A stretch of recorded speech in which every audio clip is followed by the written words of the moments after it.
ทุติยัมปิอาหังพันเตสรณะสีลังญาจักสุตาสัมมาจยคาเมโนธรรมะปัจจยคาตัพพะสัพพิจาราธรรมะอภิทักขะอภิจักตัวไม่เอา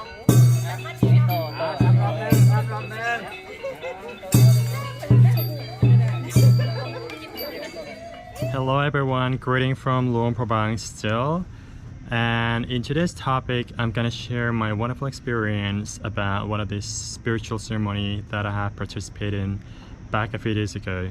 This ceremony is called Ordination ceremony, and it is one of the most significant ceremonies in Buddhist culture.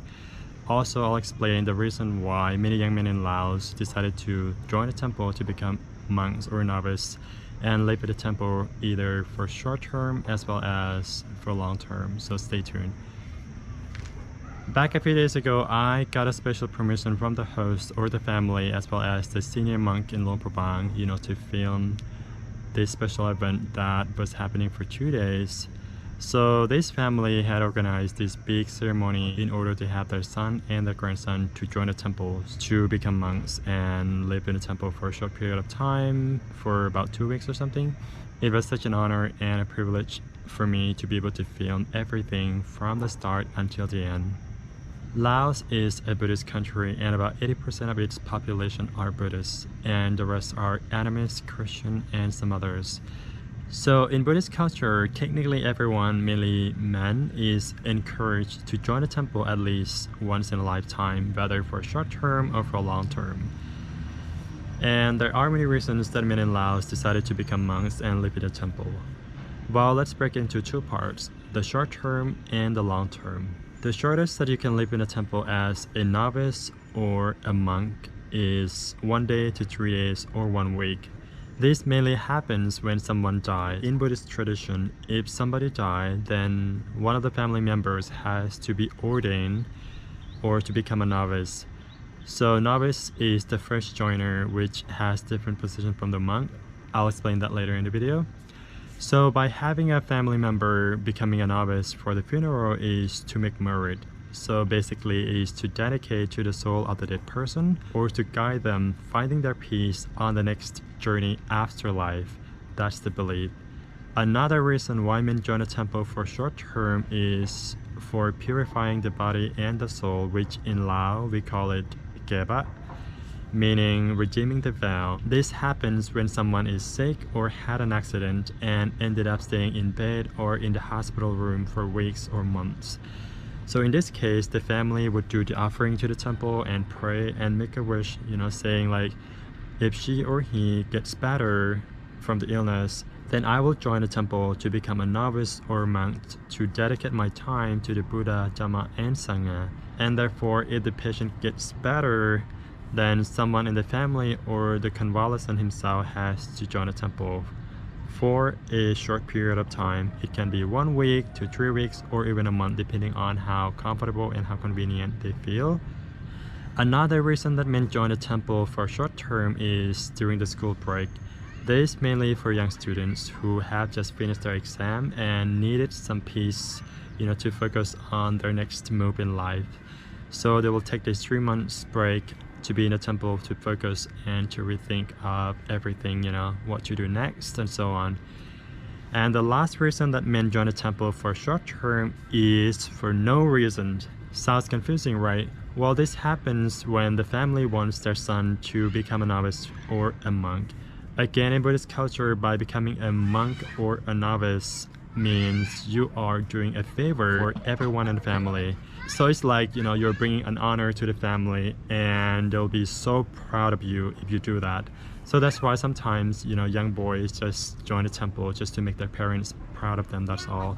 So those are for the short terms. Now let's have a look at the long term.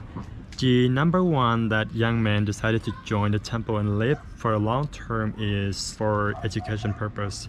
This takes up to 70% of all novices and monks living in monasteries across Laos. There are so many benefits that one can get by becoming a novice or a monk.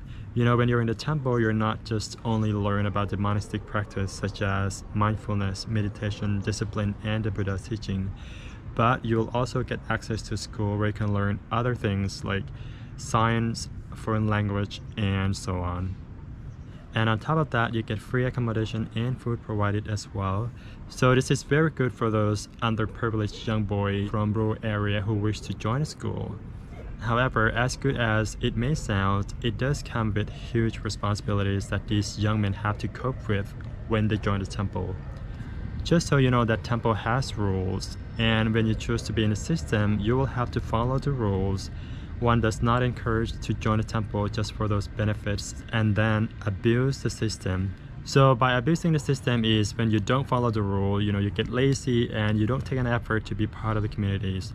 So basically, you can't just take advantage of the goodness that the temple has to offer just because of your convenience. You will have to give something back as well.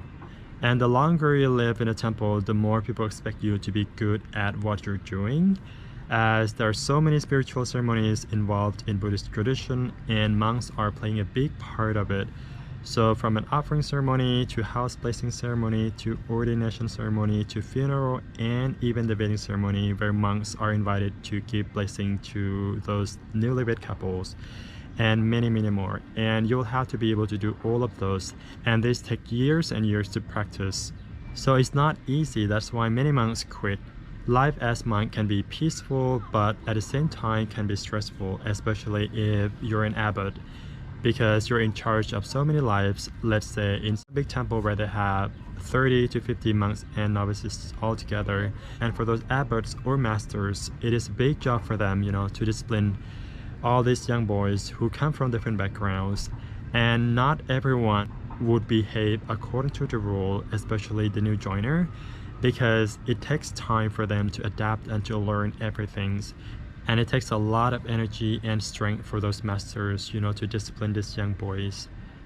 And the second reason why monks join the temple for a long term is, again, they just need some peace in the last stage of their lives. This happens to mainly elderly monks. So this group of monks used to get married and have children, their fathers and husbands. However, in the last stage of their lives, they just need some peace in mind after years and years of taking care of the family and raising children. And now it's time for them to take care of their own well-being. So they choose to become monks and live peacefully in the temple, and at the same time, they still have their families supporting them on this journey. And for the differences between the novice and the monk is the position. And like I said, the novice is more in junior position, and the minimum age starts at 10, but sometimes can be younger depending on how mature the boys are. While for the monks, on the other hand, it is more in senior position, and they also have more responsibility, and the minimum age start at 20, so not younger than that. And in order to become a monk or a novice, the person has to find a sponsor who would organize the ceremony. It could be their own family or other family who wants to make merit. So the sponsor or the host who organized the ceremony, they would pay for all the expenses, you know, from preparing food and drink for the inviting guests, you know, who are joining the ceremony, as well as the offering to the monks that are invited to participate in the ceremony. And oftentimes it costs a lot of money. For example, in this case, it took 2 days for the ceremony, and with all expenses is estimated to be at least 50 million kip, or close to $5,000. So that is a lot of money. I mean, it can be simple and small just between the monks and the family, but some people just prefer it big. It's more like, you know, the community event where everyone can be part of. Alright, well, this is for today. Thanks a lot for watching my video, and I hope you enjoy it. Have a wonderful day. Bye bye.